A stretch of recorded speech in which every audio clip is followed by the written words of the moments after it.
आपल्या बरोबर आहेत मनसे नेते अमय खोपकर साहेब.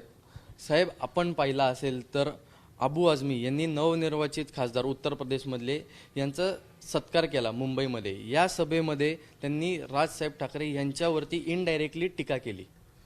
मला असं वाटतं की या त्या गुल छबू आझमीने त्याचे जे उत्तर प्रदेशमधून आलेले खासदार त्यांना खुश करण्यासाठी, ते अखिलेश यादव आले होते त्यांना खुश करण्यासाठी आणि मातोश्रीला भेट देऊन आल्याच्या नंतर त्यांना जास्ती पेव फुटला असावा आणि त्यांनी राजसाहेबांवर टीका केली.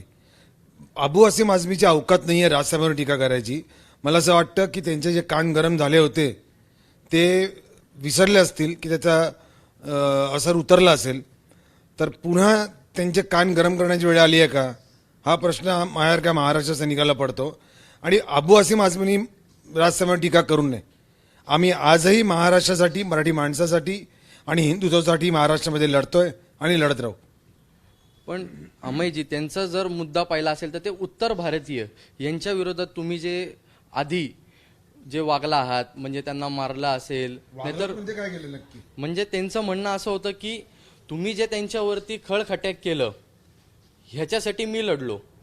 आम्ही महाराष्ट्रासाठी, महाराष्ट्राच्या भूमिपुत्रांसाठी आणि मराठी माणसासाठी आम्ही लढा दिला होता. आणि मला मुळात कळत नाही की हा विषय आत्ता कुठे आला. आत्ता विषय होता तरी का, उगाच आमच्या खोड्या काढायच्या, कारण नसताना राजसाहेबांवर टीका. ह्यांना माहिती आहे की आपण राजसाहेबांवर टीका केली की आपण प्रसिद्धीच्या जोरामध्ये येतो.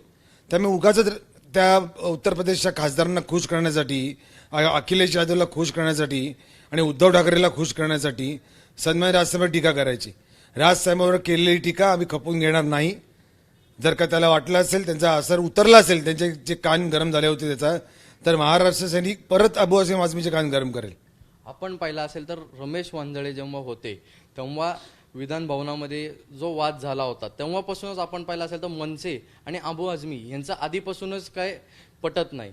मला असं वाटतं की महाराष्ट्राच्या विधिमंडळामध्ये मराठीमध्ये शपथ न घेतल्यामुळे ज्या काही प्रकारचे आमचे सर्व आमदार ज्या काही प्रकारचा अबू आसिम आझमीला धडा शिकवला होता, तो धडा परत एकदा शिकवण्याची वेळ आलेली आहे. आणि मुळात मला असं वाटतं की इलेक्शनच्या तोंडावर असले विषय काढून काही गरज होती अबू आसिम आझमीला. आणि जरी काढायचे असतील असे विषय तर सांगा, आम्ही पण दोन हात करायला तयार आहोत. महाराष्ट्राने कुठे घाबरतोय.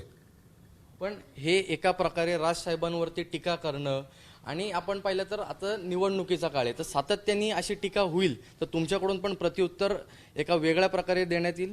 मला असं वाटतं की राजकीय टीका तुम्हाला करायची असेल तर नक्की टीका करावी.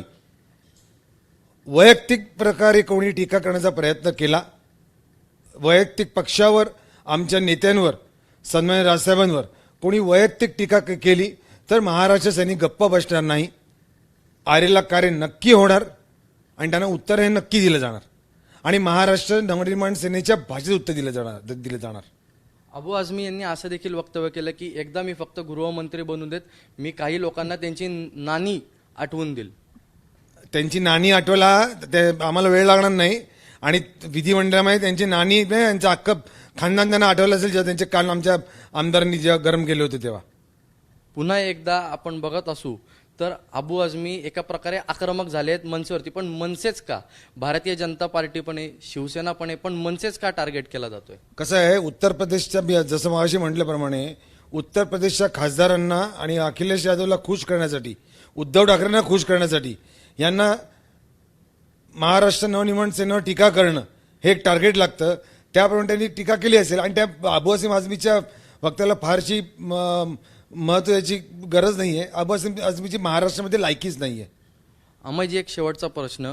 आपण बघत असू तर उत्तर भारतीय आणि मनसेचं आधीपासून काही असं शक्य आपण म्हणता येणार नाही, पण आत्ताच्या ह्याच्यात आपण बघत असू तर आता परिस्थिती ही बदलली आहे मनसे आणि उत्तर भारतीय यांच्यामधली. परिस्थिती कधीच बिघडली नव्हती.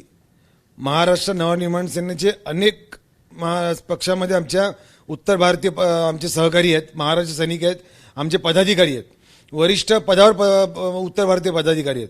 त्यामुळे कधीच तो तसा विषय नव्हता. हा उत्तर भारतीय वर्सेस मनसे हा विषय या अबू आसिम आझमी सारख्या लोकांनी उगाचच लावून धरला. त्या याला काही अर्थ नव्हता. मला असं वाटतं की अनेक उत्तर भारतीय माझ्या सहकारी आहेत पक्षामध्ये आणि आम्ही एकत्र काम करतो, महाराष्ट्रासाठी काम करतो, महाराष्ट्राच्या नवनिर्माणासाठी काम करतो आणि ह्याच्यापुढे देखील करत राहू. अनेक उत्तर भारतीय लोक पक्षामध्ये येण्यास उत्सुक आहेत आणि येत आहेत, ज्यांना राजसाहेबांबरोबर महाराष्ट्र नवनिर्माण सेनेसोबत काम करायचं आहे आणि करतात देखील आहे. त्यामुळे अशा इलेक्शनच्या तोंडावर अशा गोष्टींना काहीतरी उगाचच खतपाणी घालून त्याला काहीतरी वादाचा मुद्दा बनवायचा, हे अबू आसिम आझमीची